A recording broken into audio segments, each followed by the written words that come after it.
Bismillahirrahmanirrahim. Qala al-muallifu rahimahullahu ta'ala wa adaman naf'a bihi wa bi barakati ta'lifihi fid dharain amin. Wa ba'du, dan setelah membaca bismillah, alhamdulillah, salawat dan salam. Hadza bermula ini kitabun itu kitab fi ghayatil ikhtisari dalam puncaknya ringkasan wa tahdzibi dan yakni ringkasan. Wada'tu aku mengarang akan kitab alal kitabil musamma atas kitab yang dinamakan bitakribi dengan kitab takrib. Liyantafi'a supaya memanfaatkan bihi dengan kitab ini siapa al-muhtaju orang yang butuh minal mubtadi'ina dari yang pemula atau yang mengawali li furu'i syariati wa dini akan cabang-cabang syariat dan agama. Liyakuna supaya menjadi ini kitab wasilatan itu perantara linajati untuk keselamatanku yaumaddini pada hari kiamat wa naf'an dan itu menjadi kemanfaatan li ibadihi bagi hamba-hamba Allah al-muslimina yang muslim. Innahu sesungguhnya Allah sami'u du'ain itu yang mendengar doa. Sami'u du'ai ibadihi itu yang mendengar doa hamba Allah. Wa qaribu mujibin dan itu yang dekat mengijabahnya. Waman dan bermula siapa orang qasada itu bermaksud manhu kepada Allah la yakhibu maka tidak merugi man. Wa idza sa'ala dan apabila bertanya kepadamu wahai Muhammad sallallahu alaihi wasallam siapa ibadi hamba-hambaku anni tentang zatku fa inni maka sesungguhnya aku qaribun itu yang dekat. Al-Baqarah 186. Wa'lam dan ketahuilah olehmu annahu akan bahwasanya kelakuan yujadu itu didapati fi ba'di naskhi hadzal kitabi pada sebagian salinan ini kitab fi ghairi khutbatihi pada selain khutbahnya ini kitab apa tasmiyatuhu fa'il dari yujadu menamai kitab tarotan terkadang ditakribi dengan takrib wa tarotan dan terkadang bi ghayatil ikhtisari dengan nama ghayatil ikhtisar. Falidzalika maka karena itu yujadu tasmiyatuhu tarotan bi takrib wa taratan bi ghayatil ikhtisar samaitu maka aku menamai akan kitab ini bismaini dengan dua nama. Ahaduhuma yakni bermula salah satunya ismain Fathul Qaribul Mujibu itu Fathul Qarib Al-Mujib fi syarhi alfadz takribi dalam mensyarahkan lafaz-lafaz kitab takrib. Wasani dan bermula yang kedua al-qaulul mukhtari itu qaul mukhtar kaul yang dipilih. Fi syarhi ghayatil ikhtisari, dalam menjelaskan puncaknya ringkasan. Qala telah berkata siapa asy-syekhu asy-syekh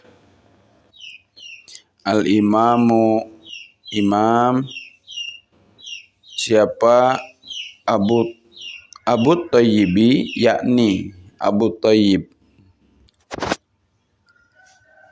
Wa yushtaharu, dan dipopulerkan dan dikenal, aidan juga siapa atau dan dikenal Abu Thayyib aidan juga bi Abi Syuja'in, dengan Abi Syuja'. Syihabul millati,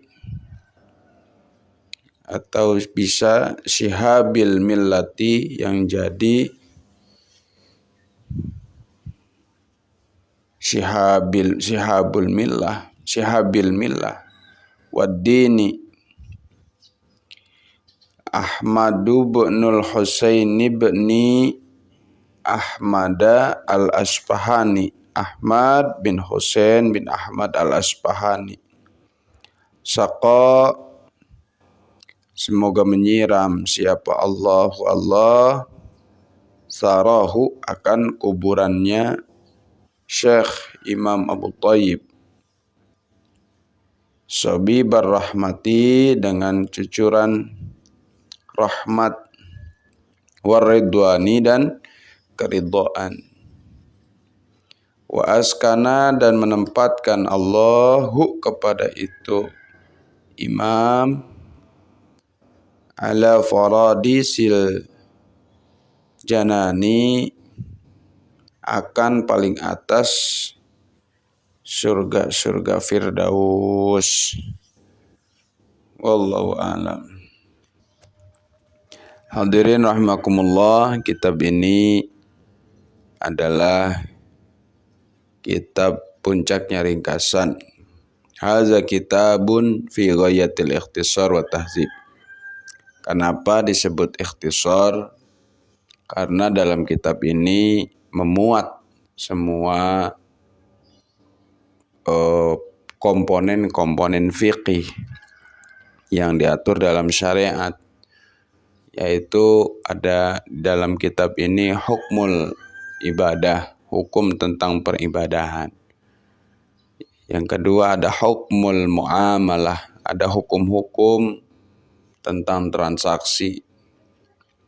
Ada juga hukmul munakahah, hukum-hukum dengan hukum pernikahan, termasuk waris ada di dalam kitab ini.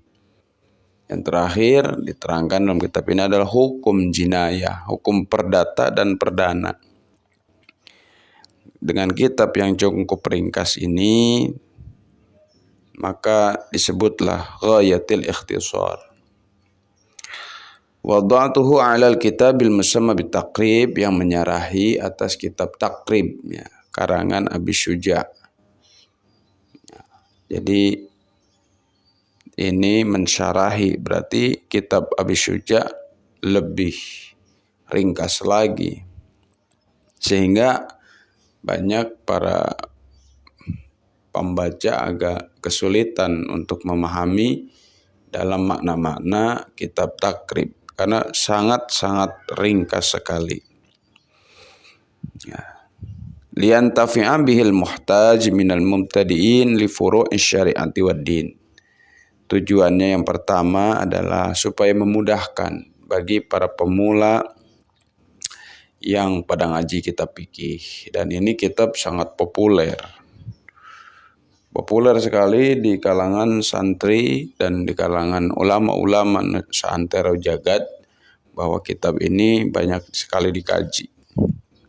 Terbukti dengan umurnya sudah 510 tahun.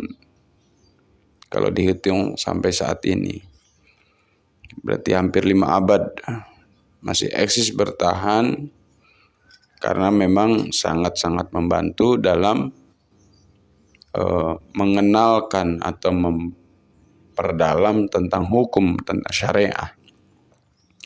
Itu yang pertama, memudahkan bagi para pemula. Yang kedua, kitab ini supaya menjadi wasilah atau jembatan atau batu loncatan untuk keselamatan kelak di yaumil qiyamah. Jadi sekelas musannif yang begitu soleh tetap membuat satu tirkah yang menjadi wasilah untuk menunjang keselamatannya. Maka terlebih bagi kita, ngajinya pun harus menjadi satu wasilah untuk keselamatan kita di akhirat kelak. Wabtaghu ilaihi bil wasilah. Carilah menuju jalan kepada Allah bil wasilah, dengan wasilah. Musannif dengan karangannya, kita dengan ngajinya. Yang ketiga, latar belakang daripada kitab ini dikarang adalah wa naf'an la ibadihil muslimin, supaya menjadi kemanfaatan bagi kaum muslimin. Kenapa? Tiga ini dilontarkan sebagai latar belakang terciptanya karya ini yang dimunajatkan kepada Allah, karena musannif sangat-sangat yakin innahu sami'u du'ai ibadi, karena Allah mendengar doa hambanya. Jadi nggak usah ragu. Ud'uni astajib lakum wa aminu bi. Nah, itu di ujung ayatnya itu wa aminu bi. Harus percaya kepada Allah. Setelah kita meminta, percayakan segalanya kepada Allah. Tugas kita hanya berdoa. Wa qaribu mujibin, bahkan dekat sekali diijabah. Ya, di antaranya ijabah doa itu adalah ada 3 faktor. Yang pertama, diberikan sesuai dengan keinginan. 2, dialihkan kepada yang lebih bagus. Yang ketiga, diakhirkan pemberiannya sekaligus diampuni dosanya. Kenapa? Wa man qasadahu la yaghibu. Orang yang orientasinya hanya kepada Allah tidak akan merugi. Amal baik yang kita kerjakan, man amila salihan falinafsih, itu akan kembali, yakini kepada diri kita. Wa man asaa fa'alaiha. Dan orang yang berbuat zalim, berbuat buruk akan kembali kepada dirinya. Wa ma kana rabbuka bizallamin lil 'abid. Allah tidak akan menzalimi, tidak akan salah menempatkan. Zalim kan wad'u syai'in fi ghairi mahallihi, menempatkan satu perkara bukan pada tempatnya, berarti salah tempatnya. Sedangkan Allah sudah menegaskan wa ma kana bizallamin lil 'abid. Allah tidak akan menyalahi tempat balasan bagi hamba-hambanya. Nah, itu tujuannya tuh. Jadi perbaiki sikap, perbaiki niat, dan perbaiki hati. Wa man qasadahu la yaghib. Orang yang muaranya hanya kepada Allah tidak akan merugi, baik dari sisi duniawi ataupun ukhrawi. Penegasan ini atas dasar ayat Al-Quran surah Al-Baqarah. Wa idza sa'alaka ibadi anni fa inni qarib. Jika ada yang bertanya dari hamba-hambaku, wahai Kanjeng Nabi Muhammad sallallahu alaihi wasallam, tentangku, di mana Allah? Maka fa inni qarib. Jawabannya adalah fa inni qarib. Saya itu dekat. Hanya kamu yang merasa jauh. Ya. Bahkan innallaha aqrabu min hablil warid. Allah lebih dekat daripada urat nadi kita. Yang padahal urat nadi dalam diri kita. Tapi Allah lebih dekat. Maksudnya bukan zatnya, tapi pertolongan dan rahmatnya itu lebih dekat. Itu latar belakang daripada kitab ini dikarang oleh musannif. Wa'lam annahu yujadu fi ba'di naskhi atau nusakhi hadzal kitab fi ghairi khutbatihi tasmiyatuhu taratan bitaqrib wa taratan bighayatil ikhtisar. Bahwa ada yang menamai kitab ini dengan takrib dan ada yang menamakan Ghayatul Ikhtisar. Matannya tuh. Jadi sebagian dinamakan bukan kitab takrib, tapi namanya adalah Ghayatul Ikhtisar. Itu matan daripada kitab Fathul Qarib ini. Sehingga karena ada dua penamaan atas matan ini, musannif gabung aja dah. Falidzalika samaituhu bismain. Namain aja udah dua-duanya. Yang pertama Fathul Qaribul Mujib fi syarhi alfadz taqrib. Yang kedua Qaulul Mukhtar fi syarhi Ghayatul Ikhtisar. Yang populer nomor 1 sih takrib. Syarahnya adalah Fathul Qarib. Tapi kalau Ghayatul Ikhtisar salahnya Al-Qaulul Mukhtar itu agak tabu didengarnya. Yani kita sering menyebutnya kitab apa yang dikaji Fathul Qarib. Sehingga pada akhirnya musannif memasuki babak pertama dengan mengawali qala asy-Syekhul Imam Abu Thayyib wa ishtaharu aidan bi Abi Suja. Abu Thayyib nama pengarang takrib. Nama populernya juga bisa dikatakan Abi Suja. Ini hidup setelah Imam Al-Ghazali. Maka sudah dipastikan